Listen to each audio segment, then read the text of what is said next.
అబ్బబ్బబ్బా! ఏమన్నా మ్యాచా అసలిది. అసలు మ్యాచ్ అంటే ఇది నువ్వా నేనా అన్నట్లు సాగింది. ఫైనల్ అంటే ఫైనల్ తీరుంది. అసలు ఏషియా కప్‌లో 3 సార్లు పాకిస్తాన్‌తోని ఇండియా ఆడడం జరిగింది. అందులో 2 సార్లు మజా రాలే కానీ ఈ మ్యాచ్ కిక్‌నిచ్చింది. ఏషియా కప్‌లో 3 సార్లు పాకిస్తాన్ ఓడించడమే కాకుండా ఫైనల్ మ్యాచ్ అసలు ఈ మజానే వేరు. ఎందుకంటే ఈ మ్యాచ్ ఎలా ఉండే అంటే నువ్వా నేనా దాయాదుల పోరు అంటే ఎలా ఉంటుందో అలా అనిపించింది.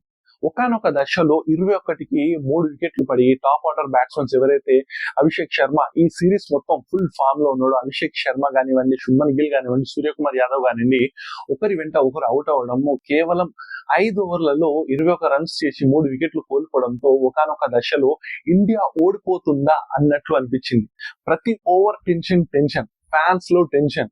ఎందుకంటే 2 మ్యాచ్లు ఓడించిన తర్వాత 3వ మ్యాచ్ లో ఈ ఫైనల్ మ్యాచ్ చాలా కీలకమైన ఫైనల్ మ్యాచ్ లో మనం గనుక ఓడిపోయినట్లయితే ఈ పాకిస్తాన్ సోషల్ మీడియా బ్యాచ్ ఉంది కదా, ఆ బ్యాచ్ ఫేక్ మీడియా బ్యాచ్ మేము ఫైనల్లో ఓడించామని చెప్పి ఎగతాళి చేసి ఆపరేషన్ సింధూర్ టైంలో కూడా రైఫిల్ విమానాలను యుద్ధ విమానాలను కూడా మేము కూల్చామన్నట్టు సైగ చేసి స్లెడ్జ్ చేశారు కదా, దానికి వాళ్ళు ఇంకా 10 రెట్లు చేసేటోళ్ళు. వాళ్ళ అహంకారాన్ని అణచివేశాం మనం ఈ మ్యాచ్ లో మన తెలుగుడు తిలక్ వర్మ, అతని పేరు తిలక్ వర్మ కాదు, సింధూర్ తిలక్ వర్మ.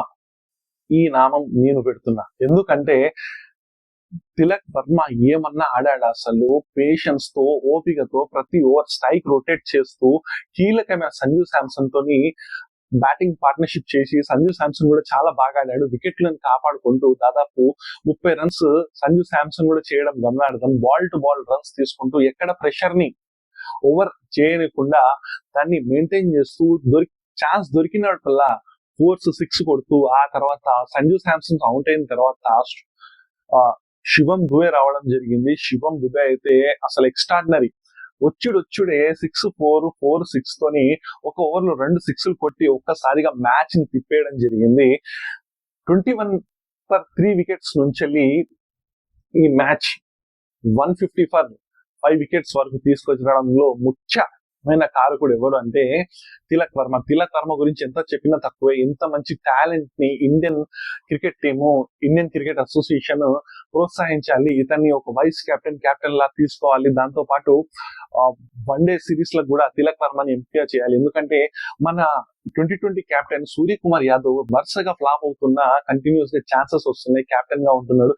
ఈ ఏషియా కప్ లో అసలు ఏ మాత్రం స్కోర్ చేయకుండా అతనికి వరుసగా ఛాన్సెస్ వస్తున్నాయి. ఇలాంటి పార్షియాలిటీస్ చూపెట్టకుండా ఇలాంటి మంచి ప్లేయర్స్, తిలక్ వర్మ లాంటి ప్లేయర్స్ ని ఎంకరేజ్ చేస్తే చాలా బాగుంటుంది. ఆపరేషన్ సింధూర్ టైంలో ఎలాగైతే మనము Pakistan air bases 15 air bases ని కొలాప్స్ చేశామో, అలా ఈ బ్యాటిల్ ఫీల్డ్ లాంటి క్రికెట్ మైదానంలో కూడా మనము వాళ్ళని ఓడించి 3 సార్లు ఓడించి ఇండియన్ క్రికెట్ టీం సత్తా చూపించి ఎవరైతే పహల్గామ్ అటాక్ వల్ల సింధూరాలు చెరిగిపోయి మన లేడీస్ ఉన్నారుగా వాళ్ళకు న్యాయం జరిగిందని చెప్పొస్తున్నాను ఈ వీడియోతో. ఈ మ్యాచ్ ముఖ్యంగా చెప్పాలంటే పాకిస్తాన్ కూడా మిగతా 2 మ్యాచ్లతో కంపేర్ చేసుకుంటే ఈ మ్యాచ్ చాలా బాగా ఆడింది. ముఖ్యంగా ఫస్ట్ 10 to 12 ఓవర్స్ మధ్య కాలంలో దాదాపు 90 నుంచి 100 స్కోర్ మధ్యలో కేవలం 1 వికెట్ మాత్రమే కోల్పోయింది. 111, 112 కి కేవలం 1 వికెట్ మాత్రమే ఉండే. ఆ తర్వాత మన ఇండియన్ బౌలర్స్ అయితే చాలా బాగా బౌలింగ్ చేయడం జరిగింది. ముఖ్యంగా వరుణ్ చక్రవర్తి కానివ్వండి, ఫకర్ జమాన్ ని కానివ్వండి, అటు ఫర్హాన్ ని కానివ్వండి అవుట్ చేయడము, ఆ తర్వాత వెంటగా ప్రతి ఒక్క ప్లేయర్ ని అవుట్ చేసుకుంటూ 2 అంకెల స్కోర్ కూడా చేయనీయలేదు. కుల్దీప్ యాదవ్ కీలకంగా 4 వికెట్లు తీయడం జరిగింది.